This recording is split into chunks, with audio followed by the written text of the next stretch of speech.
My name is Charlie. I am a woman. I am 37 years old. I have blonde hair and blue eyes. Some people say I am pretty. I work as a professor. I teach economics at a big college. I like my job very much. My students are young. They have a lot of energy. My life is usually very quiet. I go to work every day. After work, I come home. I read books. I have some friends. But I am not dating anyone. I am single. Sometimes I feel a little lonely in my quiet life. This semester, a new student came into my economics class. His name is Mike. He is very young. He is only 19 years old. He has dark hair and a nice smile. He always sits in a chair near the front of the room. Mike is a clever student. He understands economics well. He asks good questions about the lessons, but sometimes I see him looking at me. He looks at me when I am teaching.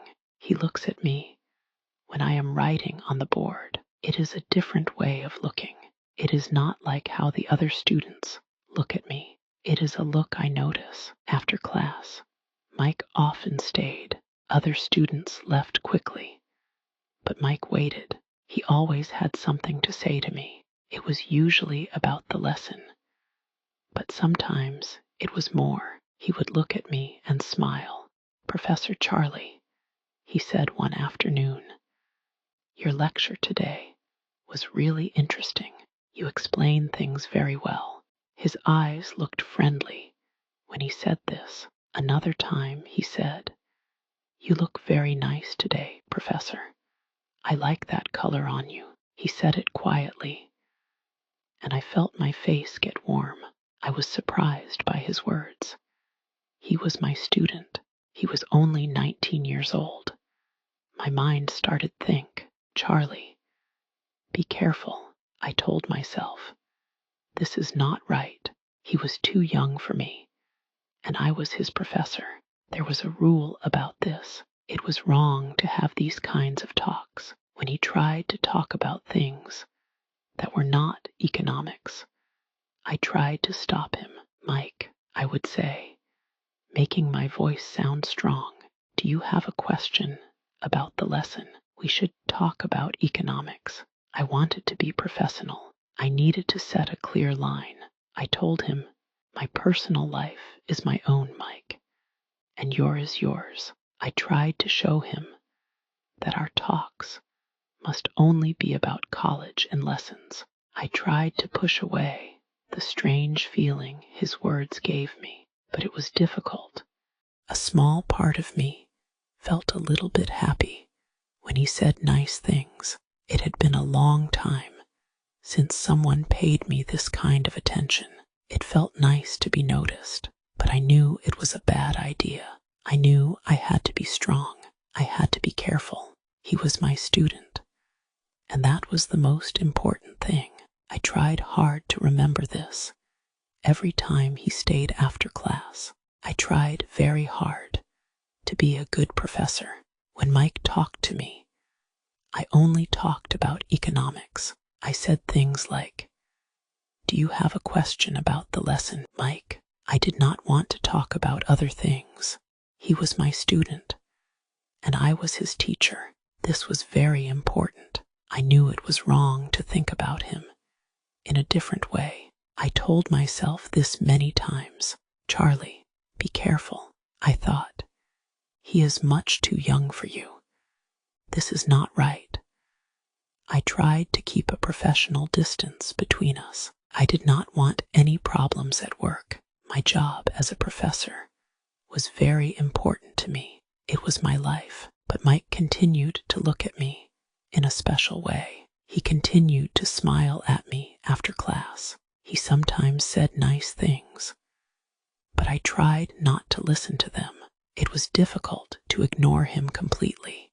It had been a very long time since someone looked at me with such interest. I felt nice to feel noticed again, but I knew it was not right for a teacher and a student. I pushed the feeling away.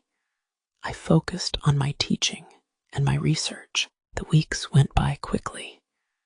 The end of the semester was coming soon. I felt very, very tired. Teaching is hard work, and this semester felt harder than usual. I needed a break from everything. I needed to get away. From college, from the city, from the difficult feelings I had sometimes.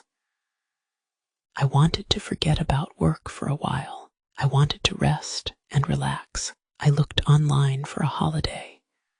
I found a beautiful island. It was very far away from my home.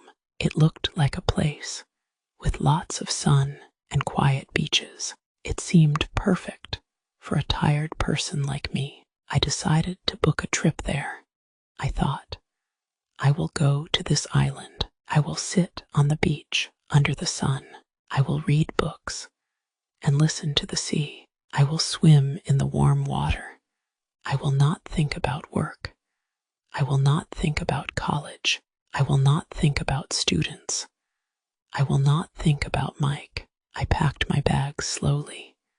I felt ready for the holiday. I needed the sun and peace very much. I hoped the trip would help me forget about everything difficult and just feel calm.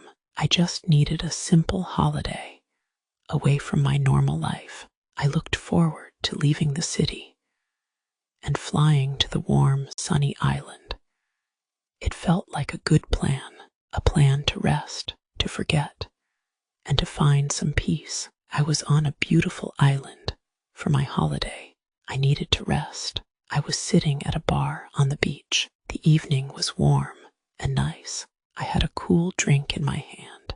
The sound of the sea was quiet.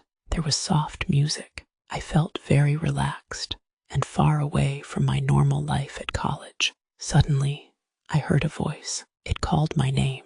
Charlie, Professor Charlie. I turned around quickly.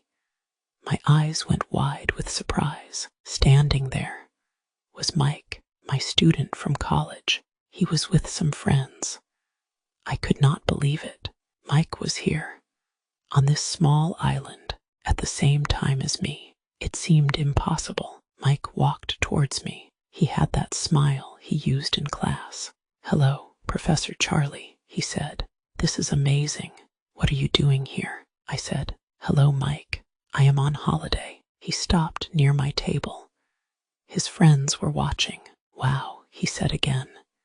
"Meeting you here. It's a crazy surprise." Yes, I agreed. A very big surprise. Then he asked, Charlie, please, can I buy you a drink?" I thought about it for a moment. We were not at college now. We were on holiday, far away. "Okay, Mike," I said. "Thank you. Just one drink." Mike went to the bar. He came back with a drink and sat with me. His friends went to sit somewhere else. We started talking. We had one drink. Then we had a second drink. Then a third. We did not talk about economics, my job, or college rules. We talked about our lives. We talked about our dreams and our favorite things. Mike told me funny stories and made me laugh a lot. I felt like a different person. I felt young and light.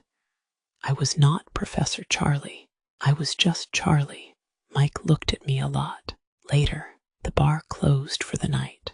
We decided to walk on the sand next to the water. The sky was dark blue. The moon was large and silver. Mike took my hand as we walked. His hand felt warm and strong. My heart started beating very, very fast in my chest. We stopped walking. He turned to face me. "Charlie," he said softly, "you are so different here, away from college, more relaxed, and you are very beautiful." I felt shy, but also very happy to hear his words. He leaned closer to me slowly. Then he kissed me. My mind told me, "No, this is wrong. He is your student." But my body did not listen. I kissed him back. The kiss was long and exciting.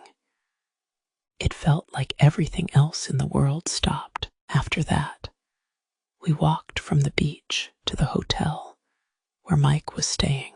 We went to his room. We spent the night together. There we talked more. We kissed more. One night on the island, it was a night I will not forget. It felt very new. It felt very exciting, but deep inside, I knew it also felt a little bit wrong. He was 19. I was 37. He was my student. But on that island, for one night, we were just Charlie and Mike. It felt a little bit wrong, but in that moment, it felt right. Back home, and the cold truth the next morning. The sun was bright. I woke up in Mike's room. My head felt heavy. First, I felt a strong wave of guilt. What did I do? He was my student. This was wrong.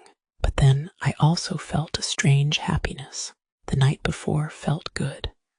I liked being with him. I felt alive. Mike woke up. He smiled at me. "Good morning, Charlie," he said. He seemed happy too. We had breakfast. It was little quiet at first.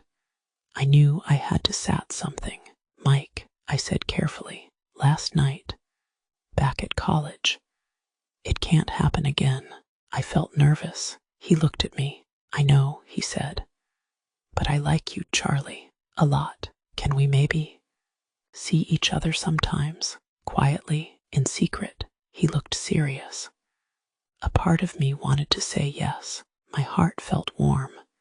When he said he liked me, maybe we could be very careful. Maybe it could work. Maybe, I whispered, we would have to be very, very careful. The holiday ended too quickly. We were back in the city, back at college. Everything felt different. In class, Mike did not look at me. He looked down at his book the whole time. He did not smile. He did not try to catch my eye. After class, he did not wait for me. He quickly left the room with his friends. He seemed like a different person. He was the student again, and I was the professor. But he was cold. I felt confused and hurt. Why was he acting like this? I sent him a text message. "Hi, Mike. Are you okay? Can we talk?" He did not write back. Days passed. He continued to ignore me. I felt a knot in my stomach. What was happening? One afternoon, I was walking near the student cafe. I heard loud voices and laughter. I heard Mike's voice. He was with his friends. I stopped for a moment. I heard one of his friends say, "So Mike, did you really do it with Professor Pretty Eyes on the island?" Mike laughed. It was a loud, proud laugh. "Yeah, man. Easy. Won the bet. $100. She was all over me after a few drinks on the island. Told you I could get her. Pay up." My body went cold. My body felt like ice. A bet, a dare, $100. All of it. The looks, the words, the night on the island.